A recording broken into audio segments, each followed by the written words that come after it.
अभी आपको बराह रास्त लिए चलते हैं इस्लामाबाद, जहां पर फैसल वावडा इस वक्त बातचीत कर रहे हैं। अकबर का नाम लिया जा रहा है, खान साहब तक ये बातें जा रही हैं और उसमें और बाकी लोग हैं, जुल्फी बुखारी का नाम आ रहा है, बाबर अवान साहब का नाम आ रहा है, लेकिन इसमें सब जो एक नाम भूल गए हैं, जिसने सबको आर्किटेक्ट किया, जिसने सबको डिज़ाइन किया, जिसने इस करप्शन के खेल के अंदर सबसे ज़्यादा बेनिफिट लिया, उसका नाम जो है वो है फैज़ हमीद साहब।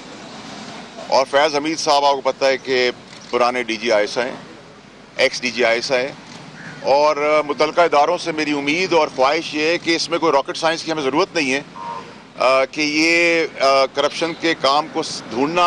एक तो कत्ल की वीडियो नहीं होती और रिश्वत का पे ऑर्डर नहीं होता, ताने बाने मिलाए जाते हैं। तो अगर एक आदमी है जिसकी नौकरी की तनख्वाह उसका करियर स्टार्ट होने से 100 रुपये से शुरू हुई और वो 10,000 तक का मिसाल के तौर पर तनख्वाह बनाने वाला बन गया और उसके पास 10 करोड़ रुपए की चीज़ें आ जाएं, तो मेरे ख्याल से ज़्यादा दूर जाने की ज़रूरत नहीं। और मैं इस इंसान की बाकी घिनौने जराइम से हट के सिर्फ करप्शन की दास्तान से शुरू कर रहा हूँ। बाकी मेरी जिम्मेदारी है कि मैं ज़िम्मेदार रहूँ और अपनी ताकत को ताकत बना के चलूँ। लेकिन इसमें अब जब पाकिस्तान उस नहज पर पहुँच गया है जिधर हम पाकिस्तान की बका और पाकिस्तान को सबसे पहले रख के सियासतदान और सियासी लोग और ख़ास लोग और सांप और कीड़ों से हट के आप पाकिस्तान की बात करें, चाहे किसी भी पार्टी की हम बात कर रहे हों, और इसके बेनिफिशरीज ऐसे, ये तो एक बहुत छोटा सा केस है। जब आप अंदर जाएंगे और आज तक की जितनी भी हुकूमतें आई हैं समेत PTI के, आपको बहुत बड़े बड़े जराइम मिलेंगे। तो अभी मैं वो घिनौने भयानक जराइम की तरफ तो निशानदेही अभी नहीं कर रहा, जो मेरे अंदर राज जमा है और मैं वहाँ तक पहुँचा भी दूंगा। लेकिन आज मेरी कंपल्शन थी कि मैं ये बताऊँ कौम को कि आप जब बात करते हैं कि इसके बेनिफिशरी इमरान खान साहब हैं या शहजाद अकबर हैं शहजाद अकबर साहब होंगे और बाकी लोग भी होंगे, लेकिन इसको मास्टरमाइंड करने वाला जो आदमी है जिसने इसको डिज़ाइन किया, इस करप्शन का सबसे बड़ा बेनिफिट उठाया, सबसे ज़्यादा पैसा इस पर्टिकुलर केस में भी, बाकी केसेस के अलावा भी कमाया और खाया और दंदनाता फिर रहा है, वो है फैज़ हमीद। और उसकी बाकियात आपको पता है। और मैं अभी फैज़ हमीद साहब की सिर्फ लोकल एसेट्स, पाकिस्तान के एसेट्स की बात कर रहा हूँ, बैरून मुल्क तक अभी मैं नहीं जा रहा, जाऊँगा, अभी नहीं जा रहा। उनकी बाकियात सेनेट में ही मौजूद है, दाएँ बाएँ भी मौजूद है। तो उसके तहत अगर आप पाकिस्तान के मफाद को आगे रख रहे और पाकिस्तान की सालमियत के लिए आगे बढ़ रहे हैं और पाकिस्तान की बेहतरी के लिए आगे बढ़ रहे हैं, तो फिर by and large accountability across the board होगी। ऐसा नहीं होगा कि सियासतदान की होगी, ब्यूरोक्रेट की होगी, पुलिस वाले की होगी, मीडिया वाले की होगी, कारोबारी की होगी, और कुछ पाकिस्तान या उसके कानून से ऊपर कोई जस्टिस है, कोई जज है या कोई इस्टेब्लिशमेंट से है जिसने भी जो काम किया होगा।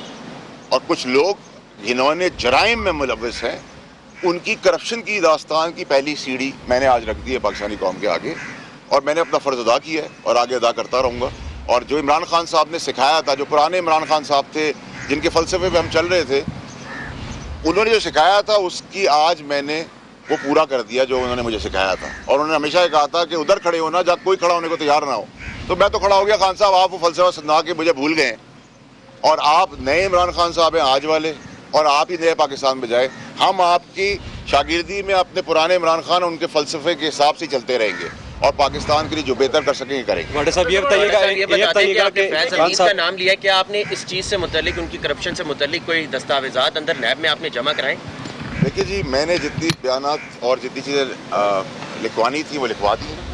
मैंने राइटिंग में दिया है, साइन किए हैं उसके ऊपर, और मुझे कोई दस्तावेज़ देने की ज़रूरत इसलिए नहीं है कि मैंने जैसे आपसे कहा कि अगर मैं एक नौकरी पे गया और मेरी नौकरी शुरू हुई 100 रुपये से लेकर, और मैं 20 साल बाद 40 साल बाद उस नौकरी से 10,000 रुपये कमा रहा था मिसाल के तौर पे, और मेरे पास 10 करोड़ रुपए के एसेट्स आ जाए, तो किसी अंधे को भी ढूंढने की ज़रूरत नहीं है। अगर किसी को आज भी मुतल्लिका इदारे को कोई प्रॉब्लम है तो मैं चकवा ले चलता हूँ और बता देता हूँ ये इतने की चीज़ है, और उसकी अगर कम कीमत लगाएंगे तो उससे ज़्यादा पैसे मैं खुद दे के खरीद लूँगा आप लोगों का। आपने खान साहब को पहले मशवरा दिया था कि आपको कुछ लोग बंद गली की तरफ लेके जा रहे हैं, और वो बात आज साबित हो रही है, तो कोई नया मशवरा है खान साहब के लिए?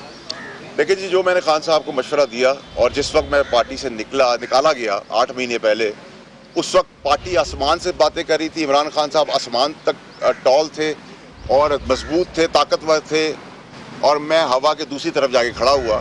तो मैंने तो असूल की सियासत उस वक्त भी की, कुर्बानी दी, बातें भी सुनी लोगों से, और मेरी खबरें बनाने वाले आज खबरें बने हुए तो मैं तो मुश्किल वक्त में नहीं निकला, मैं तो इमरान खान साहब की ज़िंदगी बचा रहा था कि उनके ऊपर गोलियाँ ना चले। मैं अरशद शरीफ जैसे लोगों को बचा रहा था। मैं पाकिस्तान में ये जो धरने की सियासत हो रही थी, जलाने की, घिराव की सियासत हो रही थी, अपने अमलात को, आर्मी के दफातर को जलाने की सियासत हो रही थी, उसको रोक रहा था। और जो मैंने कहा वो सब कुछ 8 महीने में हो गया, तो ये अल्लाह की मेहरबानी है। आज वही लोग कह रहे हैं तुम ठीक थे। उस टाइम पे कोई बेवकूफ़ी आदमी होगा जब खान साहब भी पॉपुलर थे, पार्टी भी पॉपुलर थी, मैं भी उनका राइट हैंड मैन था, 4 की कमेटी का हिस्सा था, उनका करीबी साथी था और मैं प्यार करता था। उस प्यार के लिए मैंने कुर्बानी दी। अगर मेरी सियासत साइड में हो जाती है और वो बच जाते हैं तो वो बच जाते, तो पाकिस्तान का नुकसान हुआ है सब। खान साहब की सियासत बचाने के लिए कोई मशवरा दें? ये बता दें 3 छोटे नुकते इस केस में। पहला नुकता ये है कि शहजाद अकबर ने क्लेम किया और इमरान खान ने भी क्लेम किया कि जो नेशनल क्राइम एजेंसी का 190 बिलियन पाउंड का स्कैंडल था, इस पर शहजाद अकबर ने काबीना को ब्रीफ किया था। एक दूसरा ये कि हमारे पास जो शवाहिद है वो ये बता रहे हैं कि लंदन से ये जो पैसे हैं ये शहजाद अकबर के कंपनी के अकाउंट में मुंतकिल हुए।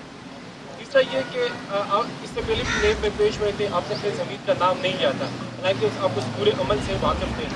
क्या ये फौज की मौजूदा इंटेलिजेंस क़यादत की जाने का डायरेक्शन है कि अब इस केस में बेज़मीन को भी? देखिए जी, ना तो अल्लाह की मेहरबानी है मुझे, ना मैं किसी का बाप का खाता हूँ, ना पहले खाया ना आज खाऊंगा। ये आपको पता है, आप सारे दोस्त हैं। क्रिटिसिज्म आप करते हैं मुझ पे, वो आपका हक है, लेकिन जो बात फैक्ट है वो फैक्ट रहेगी। मुझे किसी ने ना कहा है ना कोई कह सकता है, ना मैं किसी के कहने पे कह सकता हूँ। मैं पॉन नहीं हूँ बाकियों की तरह। अल्लाह का लोगों को, अल्लाह की रहमत है, मुझ पर पता है मेरा फाइनेंशियल बैकग्राउंड क्या है और मैंने सियासी तौर पर किससे क्या लेना है। तो मैं तो हक की सियासत करता था, आज भी कर रहा हूँ। दूसरी बात जो आपने की, शहजाद अकबर की बात बकवास है, कोई ब्रीफ हमें नहीं किया गया। एक सील्ड एनवलप दिखा के ठका रैप अप करने की कोशिश की गई और जब मैंने कहा कि जैब का केस इस पर बनेगा और ऑब्जेक्ट किया इसके ऊपर, तो इतनी जल्दी किस चीज़ की थी। और कोई कारोबारी, मैं इसमें कारोबारी को मुझे इल्ज़ाम नहीं ठहराता, क्योंकि कारोबारी तो अगर उसके 100 रुपये फंस गए, 10 रुपये किसी को दे के अपने 90 रुपये रिकवर कर लेता है, तो ये पाकिस्तान में तरीका ऐसे चलता है। मैं भी ऐसे काम करता रहा हूँ कि अगर मेरे पैसे फंस गए, मुझे मेरे पैसे मिल जाए और कोई कुछ ले तोहफे के तौर पर, तो प्रॉब्लम नहीं है कि ये बेनिफिट का केस है। एक तो ये नेशनल क्राइम एजेंसी का पैसा जो है वो x checker Pakistan, government Pakistan के अकाउंट में आ रहा था।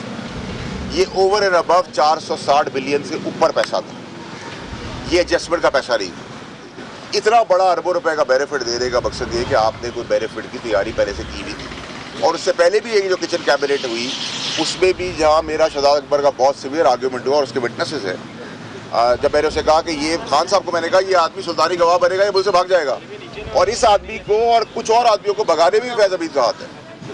ये ऐसे तो नहीं हो रहा कि जिसको पकड़ने जा रहे हैं वो मुल्क से बाहर है। कैसे पता चल गया? जो उसका हिस्सा थे उनको पता है और आज भी पता है। और जो इनकी बाकियात है फैज़ हमीद साहब की, वो आज भी सेनेट में मौजूद है। सेनेट के बहुत सारे सेनेटर्स जो है उसमें आपको मिलेंगे जो बाहर पाक पैसा करते रहे, वो भी मैं बता दूंगा जब जरूरत पड़ेगी। अच्छा सर, ये बताइएगा कि पीटीआई पर पाबंदी के हवाले से बात हो रही है, पैसे आने जाने से रिलेटेड कोई चीज़ नहीं बताई गई। अगर आपको सील लिफाफा दिखाया गया तो आपने कैसे क्लेम किया कि इसमें नेब का केस बनेगा? आपको जब हमें ज़बानी बताया गया तो हमने कहा ऐसा कभी होता है कि आप बंद लिफाफे के अंदर हमसे फैसला करा ले, अगर हमसे फैसला ही कराना था खुद ही कर लेते। और ये एजेंडे का हिस्सा नहीं था, इसको स्पेशल एजेंडे के तहत लाया गया। बताइएगा, कल चौहान साहब ने प्रेस कॉन्फ्रेंस में कहा कि 2 मीटिंग्स के अंदर तर्जुमानों के इजलास में खान साहब ये हिदायत दिया करते थे कि फ़ौज को हिट करना है। क्या जब आप पीटीआई में शामिल थे उस वक्त भी यही सूरत हाल थी? क्योंकि ये नैरेटिव 2-3 साल से इस्टेब्लिश किया जा रहा था फौज के खिलाफ। देखिए जी, अक्लमंद आदमी और ठहराव वाला आदमी वो होता है जो बिफोर टाइम बता दे बातें। इस टाइम पे ये बातें करने का क्या फ़ायदा है? अगर आप इतने मुखलिस थे तो उस टाइम पे ऑब्जेक्ट करते और उस टाइम पे बाजार में आके बोलते, जैसे मैंने बोला था। अब आप कहानियाँ कर दे सारी, तो उसका हर कहानी का सर पैर तो नहीं होता। तो बेटा साहब ये बताइएगा कि तहरीक इंसाफ से जो सीनियर क़यादत है वो उन्हें छोड़ के जा रही है, क्या कोई तहरीक इंसाफ की ज़ैली शाख बनने जा रही है? देखिए जी, मैंने तो पहले ही कहा था, मैंने आप लोगों के तवज्जुह से बैन का भी बताया था। जैसे 9 मई का काम हो रहा था कि मैं चमक जो है सुन रहा हूँ, मैंने खान साहब को बताया था कि साहब खुद उनको रिप्लेस करके आना चाहते हैं। कुछ लंबे पतले जहरीले सांप आपको आगे आइंदा आने वाले दिनों में प्रेस कॉन्फ्रेंस करते हुए दिखाएंगे, इसको कंडेम करते हुए दिखाएंगे, इमरान खान के ऊपर बलवा फेंकते हुए दिखाएंगे। और इमरान खान साहब को शायद उस वक्त मेरी बातें याद आ जाए कि इन सबकी निशानदेही मैं इनके मुंह पे करता था, इनके गिरेबान भी पकड़ने के लिए मैं खड़ा हुआ हूँ। तो मैंने तो अल्लाह की मेहरबानी से अपना फ़र्ज़ अदा किया है। और पुराने इमरान खान साहब और पुराने पाकिस्तान और इस आइडियोलॉजी और फलसफे के साथ आज भी चल रहा हूँ। क्वार्टर साहब, क्या ऐसा है कि जो पार्टी छोड़ रहे हैं वो आपने जिक्र किया अरशद शरीफ साहब का, अरशद शरीफ साहब के मर्डर में वो लोग मुलव्वस हैं जो आसिम मुनीर को आर्मी चीफ नहीं बनने देने जा रहे थे, रुकावट डाल रहे थे, वो बताएंगे कौन था, किसकी तरफ आपका इशारा, क्या वो भी फैल रही है? देखिए, आज पहला स्टेप मैंने उठाया और मैं फिर जिम्मेदारी का हिसाब दे रहा हूँ, जो मेरी कमजोरी नहीं ताकत है।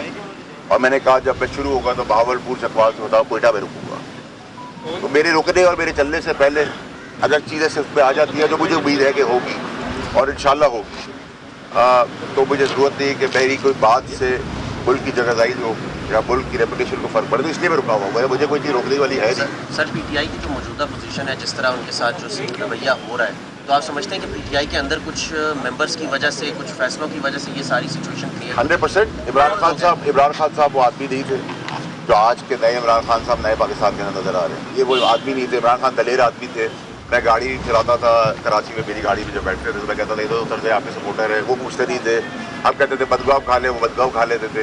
ये जो सींग कान काला सफ़ेद कपड़े जोड़े, इमरान खान साहब को अल्लाह की मेहरबानी से मुझे आपको किसी को भी जब तक अल्लाह की मर्जी नहीं होगी कोई आँच भी नहीं ला सकता।